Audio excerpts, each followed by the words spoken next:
A year ago, our kids threw us a party for our 25D wedding anniversary. It was a huge celebration with everything going on. All of our friends were there. We got a ton of gifts and life was pretty good at that point, even though I knew we were slowly drifting apart while living in the same house together. My wife Carol and I met in our senior year of college, and the rest is history. We fell in love, married, and had 2 wonderful sons, both of whom are currently graduating from college. We are now almost empty nestlings and should be enjoying the fruits of our labor, but have run into a bit of a problem. I've gotten younger and she hasn't. I haven't gotten physically younger. Rather, I had a midlife crisis when I turned 50 this year. Don't let anyone tell you that 50 is just a number and you shouldn't worry about it, because that's complete nonsense. I began to look back and say to myself, what if, and was determined to never say those words again. The pressure of taking care of the kids was lifted, and we had a lot of free time and money for the first time. It was like a huge weight had been lifted off my chest, and I felt more alert than I had in a hell of a long time. I got 4 weeks off every year at work, and over the years I'd set aside another 4 weeks of unused sick and vacation time. What the hell was I going to do? With 8 weeks of vacation, I started making some changes. Small changes. At first I stopped dressing like my father. My suits and the rest of my closet were outdated to say the least and needed to be brought back to the 20th century. One more thing, I had somehow added a spare tire around my middle in the last 10 years and needed to get rid of it before I went crazy and bought all new stuff. When I told Carol I wanted to eat more salads and less meat, she didn't say anything back. But when I started getting up early to make it to the gym before work, she took notice. I guess she thought it was a phase like my New Year's resolutions that would pass with time, but it didn't. It took me 3.5 stinking months of hard workouts to lose the 18 pounds I had gained. I had more energy and tried to use it by increasing our life, but it wasn't the right thing to do. Said, I think our life has gotten a little worse over the years. It went from white to hot, from good to good, and finally to normal when I actually got any, which was about once every 9 days. I had always insisted on more entertainment, but now I was taking it to the next level, and that didn't win the approval of my wife, who was happy with the way things were. Steve, I'm not 20 years old anymore. I can't do this 5 times a week, she stated to me unequivocally. How about we settle for 3? I asked, or begged in this case. Carol said she'd think about it but didn't guarantee anything as usual. Nothing changed. You see, we got into a rut. We both got up in the mornings for work around 6 o'clock, give or take 5 minutes. We both drank coffee together for breakfast while I petrused the newspaper. We'd both drive to work, which started at 8, and I'd get off between 5 and 5:30 to make the 25-minute drive home. Once home, I would check the mail, change my clothes, and usually set the table. Carol would leave at 4:30 and have something ready. By the time I got home, we'd eat, wash the dishes, and then read the paper. After that, we would split up and do our own thing for the next 2 hours before getting ready for bed. I laid out my clothes for the next day, brushed and flossed my teeth, and then settled into bed to watch the news. If I was able to get Carol in the mood, we'd do that and be asleep in 40 minutes. The next day, we did the same boring stuff again. We were becoming parents, and I wasn't going to let that happen without a fight. I began to demand less entertainment, a bottle of her favorite wine flowers. Now and then, foot massages and other things were all welcome. It improved her mood, but it didn't make us closer. When we didn't make love the first week, I didn't say anything. When 2 weeks went by, I started hinting hell. When 3 weeks went by, I finally said, Carol, don't you enjoy making love to me anymore? I said as tactfully as possible. Steve, what kind of question is that? Of course I like it then. Why don't we do it more often? Steve, we do it all the time. Honey, it's been 3 weeks. I haven't pestered you once, but I wanted to wait and see how long you'd put up with it before you noticed. But I guess you didn't, so do you want to fool around tonight? If so, we'd better get started because it's getting late. Carol, I don't look at this as some chore that needs to be done and out of the way. I think of it as something special that brings us closer together. I try to tell her, but she wasn't listening. Steve, do you want to do this or not? She finally asked, a little perturbed that I was criticizing her for not wanting to do it anymore. I guess not. I'm not in the mood anymore, I answered her sharply. Come on, let's do it, or you'll never let me hear the end of it, she said, in that annoying, whiny voice I'd been hearing more and more lately. I'll pass, I said as I got out of the car and headed for the bathroom. I took 3 Anvil pills for the headache, slipped back into bed, and said goodnight, turning my back to her. Don't say I never suggested it," Carol said, with a condescending tone in her voice as she opened her book after that night. I stopped asking. I moved my workouts from mornings to after work, which meant we no longer had dinner together. I liked it better because it gave me a chance to relax after work, and there were more people to talk to at the gym. Carol started leaving me a plate of leftovers in the oven, but that stopped after 2 months and I would make my own dinner or come in after my workout and grab a snack. We were drifting apart, and if I could see it, so could she. It had been almost 4 months since we had last made love, and I was determined to get her to initiate it, even if it took forever. My evening showers were getting longer and longer as I got rid of the stress manually after shaving. I started replacing or updating my clothes little by little, and even a few women at work noticed it. But my wife didn't say a word. "And are you going to stop sucking this year, or should I sign you up for next January?" said Carol. As I turned out the lights in the evening, "What, you heard me? You're playing a stupid game, and I'm sick of it," she said with a strain in her voice that I'd gotten used to by now. "Why don't you explain what game you're talking about?" "Steve, don't play dumb with me just because I don't give you the entertainment of 24/7. You sulk, but it won't work." She was now yelling at me. "Carol, you asked me not to pester you anymore. I'm just doing what you asked me to do.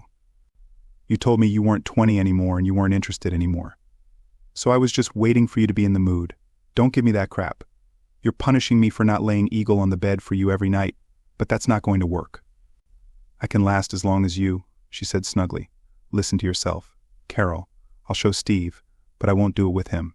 Do you hear what you're saying?" I asked her. "You're the one who started it, not me." "No, Carol, I didn't. I wanted to make love to my wife, and you looked at it as just another chore to get out of the way before we went to bed. I decided to wait until you wanted to, rather than being forced to, as you so eloquently put it. Instead, you took it as a challenge to see how long I'd hold out, which is pretty pathetic. I guess I was right a few months ago. You really don't like doing this with me anymore. Do you?" She only threw me a disapproving look and slipped out the bedroom door. I guess that was the answer to that question. After that night, life got even more tense. Carol now slept in the guest room and even tried to avoid me in the evenings. When I told her that dinner at my company would be in 2 weeks, she just shrugged her shoulders. On Saturday, the day of the dinner, I had just showered and wondered why I didn't hear Carol getting ready. After finishing getting dressed, I went in search of her. "Why aren't you ready?" "We have to leave in half an hour," I said to my wife, who was still dressed in shorts and a casual top. "I'm not going." "What the hell do you mean?" "You're not going?" I asked in a not-so-nice tone. "When you start treating me like your wife again, I'll start acting like your wife again. But until then, you're on your own." "Come on, Carol. Stop talking nonsense and get dressed." I said, "I'm not going," she said, folding her arms in front of her. "Fine, keep playing your goddamn game," I said as I walked down the stairs and grabbed my keys. I was pissed about a million other things. It was my company's annual dinner, and for the first time I had to go alone, and I wasn't happy. I told everyone that Carol wasn't feeling well, and I decided to have a good time anyway. I didn't realize there were so many single women where I work. I guess when you're married, you don't pay attention to these things, but today I did. I danced with every single one of them at least once. I'm not the best dancer, but I didn't hear a single complaint all night. I probably had a little too much to drink, and ended up needing someone to give me a ride home. Diane, from customer service, lived in my neighborhood and said she would make sure I got home safely. I ended the evening with 2 more dances and another drink. When I walked out into the parking lot, my eyes got as big as saucers. When I saw that Diane was driving a black 2005 Cobra Mustang. Holy shit, D. Is that your car? It was my husband's toy until he died. She'd lost her husband to cancer the year before. Can you handle something like this? Buckle up, big guy, and I'll show you what's under her hood. Son of a bitch, holy shit. And oh my God, were just 3 of the phrases I used.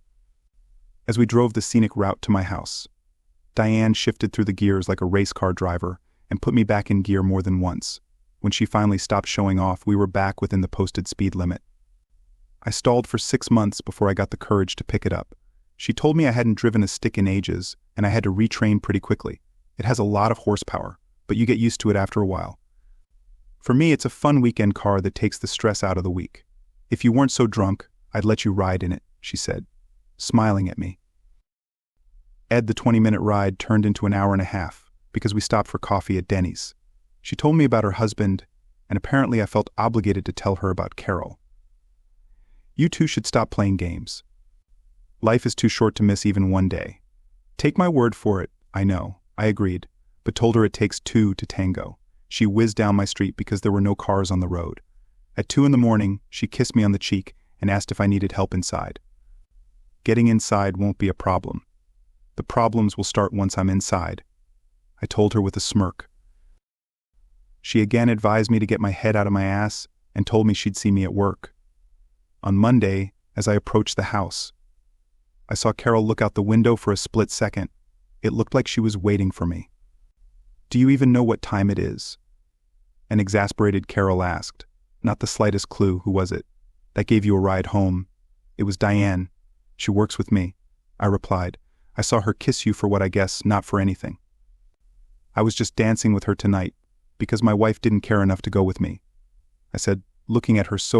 Excuse me, I'm tired and I've had too much to drink. If you want to discuss Diana and all the other girls I dance with tonight, I'll be happy to talk to you, but not now, but tomorrow.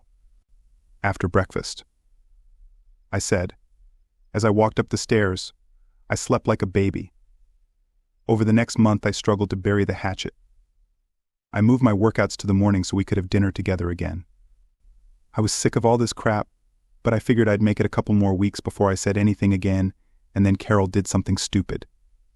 On Thursday, I was going through the mail when I found a receipt for a cruise ticket for the coming week.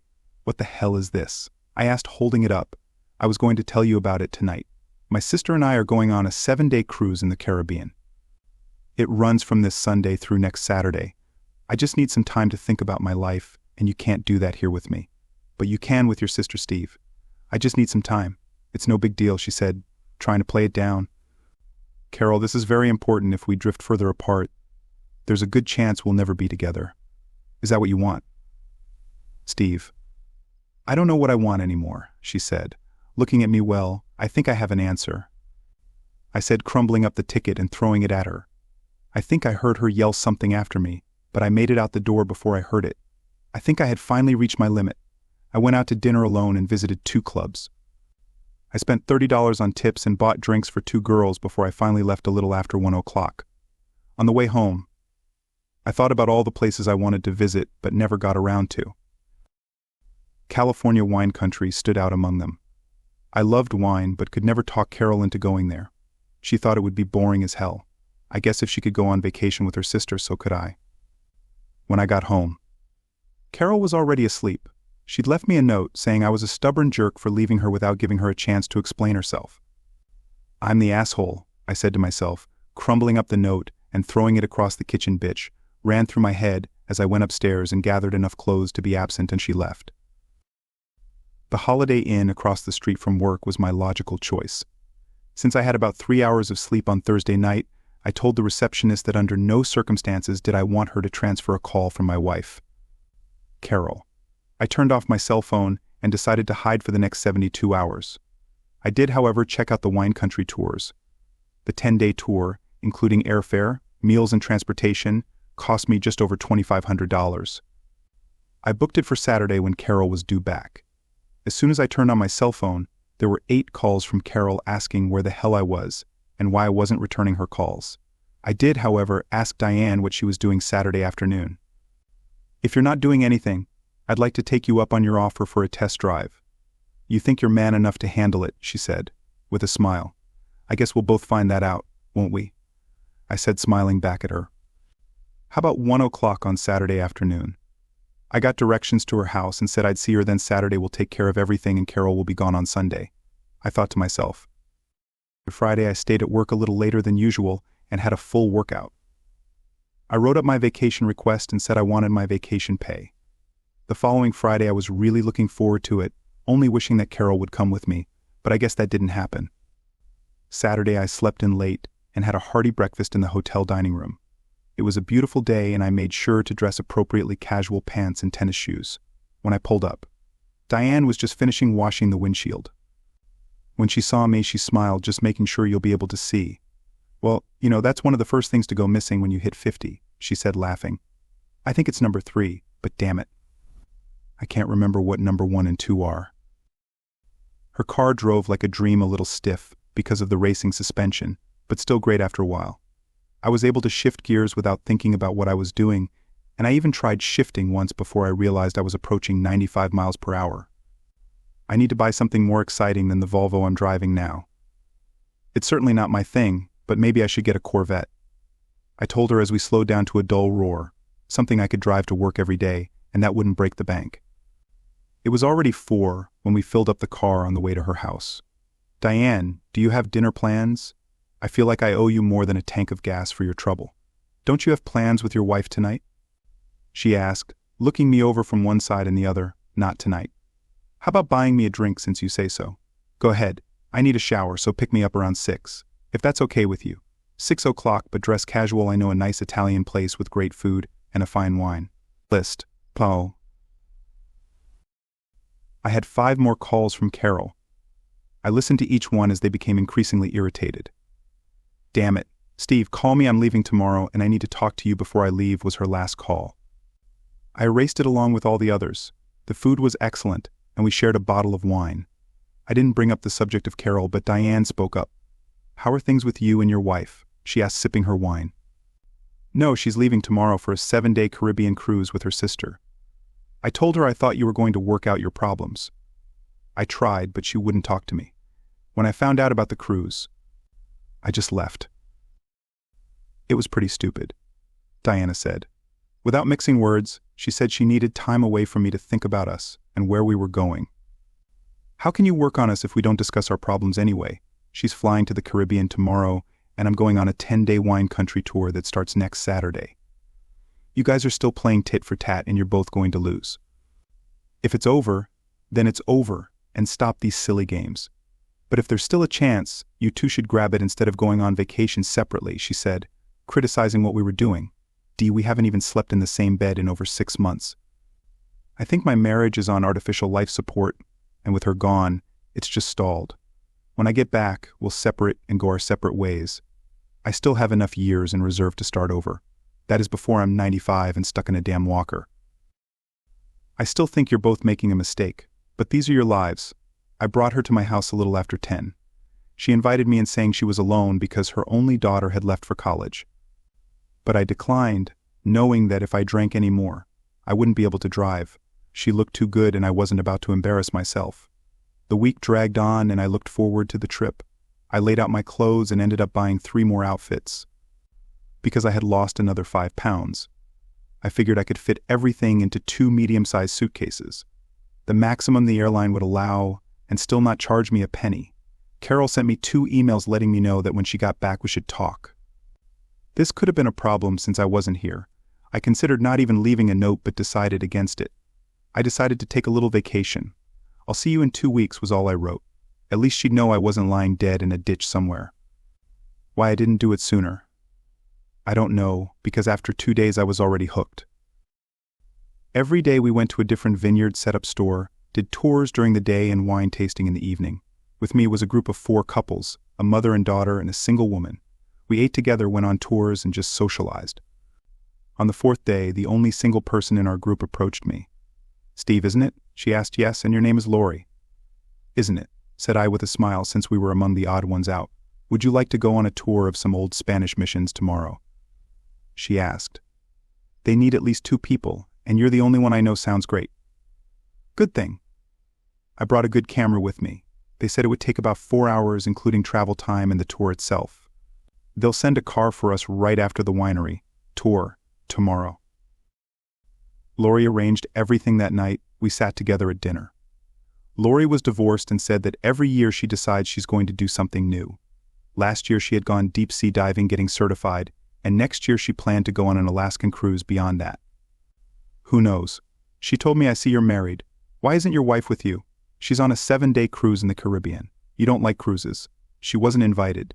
She decided to take her sister instead. I said quietly, sipping wine from my glass. "I'm sorry, I didn't mean to pry. That's okay. I wouldn't have gone anyway.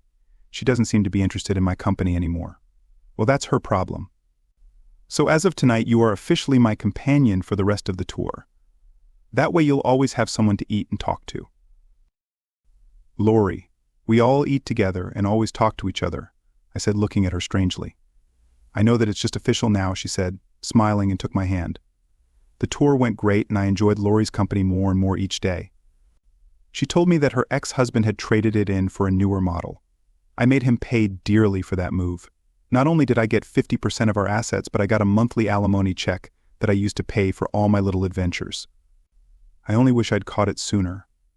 I'd love to try mountaineering, but at 45 I'm not about to push my luck. I've always wanted to take a cruise on a windjammer where there are no frills and you spend your time sailing from island to island.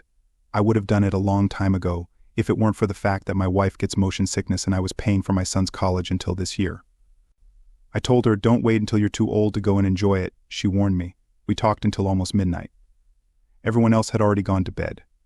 When I walked her back to her cabin, she kissed me on the cheek and told me she had a great time and that I was the best date ever. I bet you say that to every married man you date. I told her, not really, because you're the first. If I didn't know your background, we wouldn't have even gone on a date tonight. I'm not a homerer. I've been there, so you're lucky. Get some sleep. We have a big day tomorrow, she said, as she hugged me tightly and kissed me. I made my way back to my cabin with difficulty and made it proper. Before I went to sleep, I turned on my cell phone and strangely enough, I had 9 messages from Carol. The first ones were a bit abrupt and short, but the last 3 sounded much more sincere. Steve, please call me. I don't know where you are and I need to talk to you, she begged. Now she wants to talk. After spending the last 4 months telling me to back off, I erased them again and turned my phone off. After 2 more days on the road, we stopped at the most beautiful winery imaginable. It was built on top of a hill overlooking a lush valley. The windows faced west, so in the evening when we did our wine tasting, the sun would set over the horizon and take your breath away. The path was lit by torches, and we strolled casually through the winery itself. I wasn't drunk, but I wasn't completely sober either. When she stopped and drew my lips to hers, I didn't resist or pull away but kissed her back. She dropped the wine bottle, and we wrapped our arms around each other, exchanging saliva and stuff. I woke up next to her. How long have you been awake? About an hour, we better get going. Our bus will be here by 9 to take us to the next stop. She said, are you coming? I went back to the cabin, grabbed my luggage, tossed it into the bottom of the bus, and went in search of Lori. The hour ride flew by in the blink of an eye as we chatted about nothing and everything. It was our last wine and I wasn't excited at all. We had another day and a half to go and we made the most of it. As with all wineries, I bought a case of bottles I liked and sent them all home. I made a note to buy a wine fridge as soon as I got home that last night we walked hand in hand to dinner as we all felt sorry that our journey was coming to an end. We made a total of 6 toasts that last night, exchanging addresses and emails. Dinner was amazing as usual, and one by one, everyone went to bed. I walked Lori to her quarters and told her I had to pack tonight. I'll miss you. We both said at the same time and laughed out loud. It took me about 20 minutes to get everything packed. I found my airline tickets and parking pass, making sure I knew where everything was. I washed my face and was just getting under the covers when I heard a knock on the door. I looked out the window and opened the door. I couldn't sleep. Steve, here's my email address and cell phone number. Whatever happens, let's keep in touch, she said, as she touched my face with her hand. At the airport, Lori headed to Southwest Airlines and I headed to Delta. I gave her one last wave as we both came back to reality. I had a lot to think about. On the return flight, I figured I'd probably be back at 1:30 and be at the house no later than 3 o'clock. That gave me about an hour and a half before Carol got home from work. After getting my things and picking up my car, I hit the road. I called my secretary, Jill, to check if I was expecting any fires tomorrow. Steve, everything went pretty smoothly since you did 90% of what needed to be done before you left. I just sat on my ass all week doing my nails, Jill said with a laugh. However, Diane wanted to talk to you. If you call, let me switch you to her phone. Customer service, Diana, how can I help you? She answered the call. You can let me drive your car again. I said in my normal voice, Steve, why the hell didn't you tell me you were going to California wine country?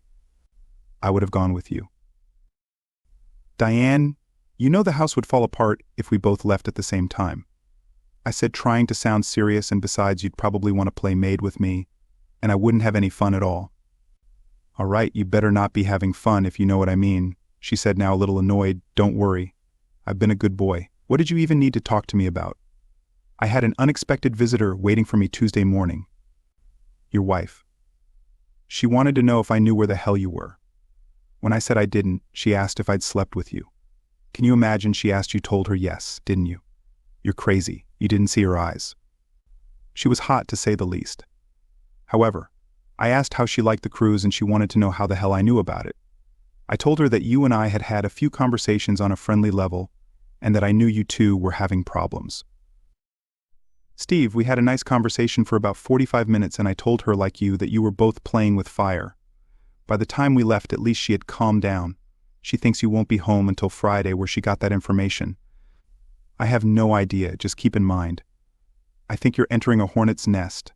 I thanked her and told her I was sorry for all the trouble I had caused her and would see her in the morning if I was still alive. 10 minutes later, I was driving into my garage, and another half-hour later, I was completely unpacked. The house looked the same, at least she hadn't trashed it while I was gone. I was just finishing my second beer and going through the mail when I heard the garage door open, and here I was hoping it would be at least another half-hour before she got home. Carol flew into the kitchen. Where the hell have you been? Why didn't you tell me you were leaving in tow? Where have you been? Were just 3 of the questions I memorized as she continued to talk nonstop for 5 minutes. In wine country, in California, and since you decided to take a vacation. So did I. Steve, at least I told you where I was going. She brushed it off. Carol, if something happened, how would I contact you if I needed to talk to you while you were on board? Would I be able to reach you on your cell phone? I asked. You know, our data plan doesn't include the Caribbean. That's why I turned off my cell phone. When I left, how does it feel to be left in the dark? I asked, looking at a nervous Carol. Well, at least now you're home and we can talk and stop all these silly games. Are you hungry? Do you want to go get something to eat or bring something with you? How was your cruise? Did you have any luck? I asked, purposely trying to draw her out. I know your sister probably had fun every night. But what about you? Steve, that's a hell of a question for your wife to ask. Do you think I went on the cruise to cheat on you? I have no idea why you went on the cruise. Remember, you wouldn't talk to me about it. Hell, you could have had a threesome every night. For all I know, by the way, are those island guys as badass as I've heard they are? If you're going to act the same way, I guess I won't be talking to you today. What else is new? Said I, still looking at her to answer your question. No, I haven't cheated on you and I have no idea what guys on the island look like, in case you were wondering. Maybe I should ask you the same questions. She replied. There weren't that many island guys in California? I said, trying to diffuse the situation that was now getting out of hand. And no, I wasn't having fun with anyone. I'd love to say that I'd slept with someone but never actually done it with her. But I figured Carol wouldn't take it well. Why don't we order a pizza, open a bottle of wine and talk? I agree, why don't you order while I change? She said, heading upstairs. I wondered if she had moved back into our bedroom while I was gone. I guess I would find out tonight. For the first hour we chatted about all sorts of nonsense, the little things people bring up when they're afraid to broach serious topics. I gave him another 20 minutes before I started asking the hard questions. No, did you find out anything while you were on the cruise with the tramp? Steve. I wish you wouldn't call her that. She's been married several times. She just hasn't met the right guy. Carol. She had 2 boyfriends who loved her and she cheated on them both. And this is the woman you took with you to see if you wanted to stay married to me. Should I start packing now, or did you already pack all my stuff while I was gone? I said, trying to make a joke very funny. You know, I didn't do anything like that. But I have to admit I was pretty pissed when I got home and you were gone. That was one of the reasons I left. I figured it would give you extra time to think, not knowing exactly where I was. It was probably cruel, but you deserved it after that cruise announcement. Steve, if I had told you about the cruise earlier, all we would have done was argue. And after I found out, we didn't. But it was only for 2 days and damn it, you left before I could explain my reasons for wanting to go. So did you make any amazing discoveries? I asked only that I still love you and want to stay married to you, and I don't. If things are going to be the same as they have been for the last 2 years, I said to a surprised Carol. I think she thought I was about to cry and throw myself into her arms. But I had long since forgotten that I need a wife, not a damn neighbor. I can always hire a cook or a maid to do what you do. But hiring a wife is much harder, and that's what I want and won't settle for anything less. Steve, I've been a good wife to you for 25 years now. All of a sudden you start making demands that I change. Or what, are you going to throw me out with the bathwater? Do you realize how wrong that is? Look, Carol, I'm not making any demands on you. except that I refuse to be celibate anymore. If you're no longer interested in making love to me, I'll find someone who is for heaven's sake. I'm not going to give that up. At 50. I said. Maybe a little too loudly, trying to get my point across. We've been through all this before. I can't do this 24/7, nor would I want to.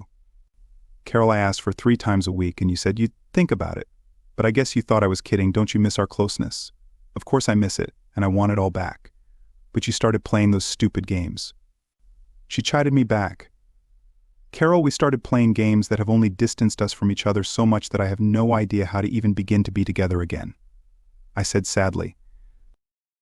First of all, she said as she stood up and took my hand, we fell asleep together.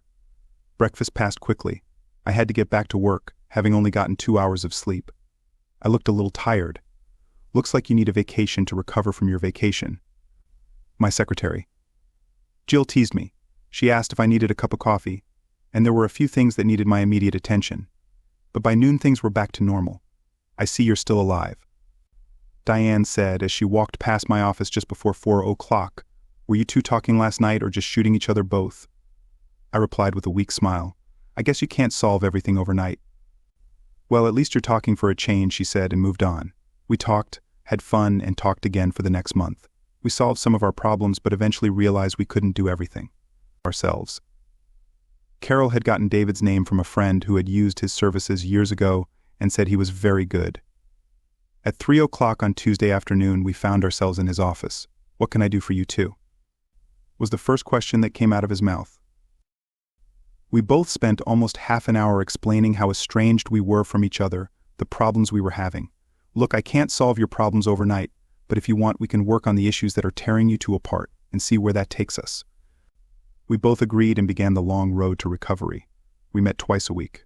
Most of the time we were together, but sometimes he wanted each of us alone to work on our individual issues. He didn't soften anything with us. He told me that what I did in California was cheating, and that what Carol did on the cruise was crossing the line too. Apparently my wife had also found someone to her liking on the cruise and, as she put it, had gone to second base with him more than once. She got a little annoyed when I said I hadn't heard that phrase, second base, since I graduated high school. But at least we tried when he asked us what we saw ourselves as a year from now and 5 years from now. We both had no idea, but it got us thinking when he asked us how much entertainment was too little and how much was too much. We were on opposite ends of the spectrum. For me, once a week was too little, and for Carol 3 times a week was too much, but we kept going. It was almost 5 months before we had our first real breakthrough, and another month before we solved the last 2 problems. David was pleased with our results, and for the first time in a long time. Carol and I were happy. Steve, when I got your letter about wanting to go on this cruise, I was doing backflip. Lori told me standing on the deck looking out at the water, but when you said you were taking your wife along, it dampened my enthusiasm somewhat, she said as she held my hand. I told her I wanted to go alone, but she refused. After I had to tell her about our last trip together, I said. With a smile, she said something about not sharing my bed this time. Well, if she accidentally falls overboard, I'm telling you in advance that it's not my fault, she said, kissing my cheek. Steve, I can't leave you alone for a minute. I heard my wife's voice come up behind me and kiss me on the lips, and you must be Lane, she said, holding out her hand. I've heard a lot about you and you're so beautiful. Just like Steve said, she said, looking me over, you know what a flatterer he is.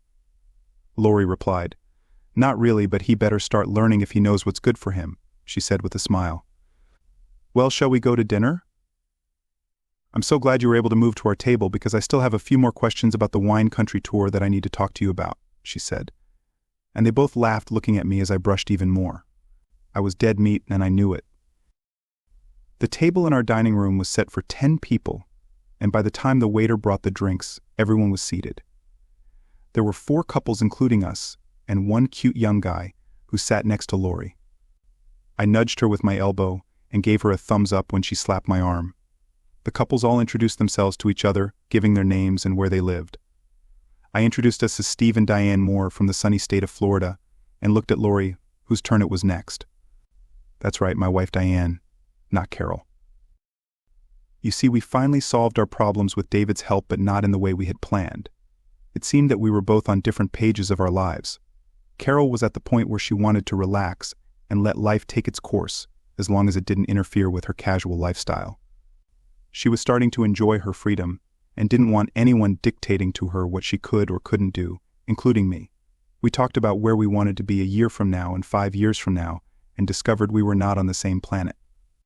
We broke up, and now we are better friends than we were together. Carol and I sold our house and split everything in half. We used the same lawyer, and within 3 months it was all over, and we were both much happier. She wanted to do it again, for old time's sake, but I told her that while I would have loved to do it, I was in a relationship and I couldn't cheat on Diane any more than I could cheat on her.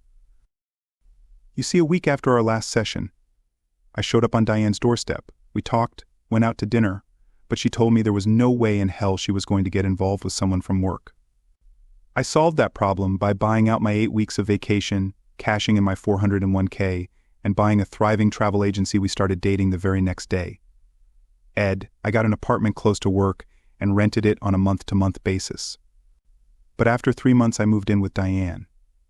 After her husband died, she dated 2 guys, but both failed to live up to her expectations. I think her husband was much better than just good in bed. After our 3rd date with her driving her car instead of me, we stopped in front of her house. Steve, I'm not Carol and I never will be. I don't like games, and if you have a damn problem with me, I expect you to tell me about it. So we get it straight. You both messed up your marriage, and if we want to move on, I will not tolerate what you both did. I expect you to be honest, faithful, and to put my needs first, and I will do the same for you. So if you can't handle that, there's no point in wasting your time on something that doesn't have the slightest chance of success. Okay, Diana, tell me how you really feel. Don't beat around the bush, tell me straight. I can handle it, I said with a goofy grin on my face as I grabbed and kissed her next thing. You know that was nice, I said. Pleasant, she interjected. I didn't rock your world. I thought you were going to say something like it was goddamn great, better than anything else in the world, she said, leaning on her elbow and looking at me. Baby, it doesn't matter if you knock my eyes out and leave me blind. All that matters is that we're together, I told her. At 2 months, she wanted to make sure we had an exclusive relationship. At 3 months, I moved in with her, and at 6 months, we were married in a small ceremony among friends and family. Her daughter was a bridesmaid, and with my sons, I had 2 best men in passing.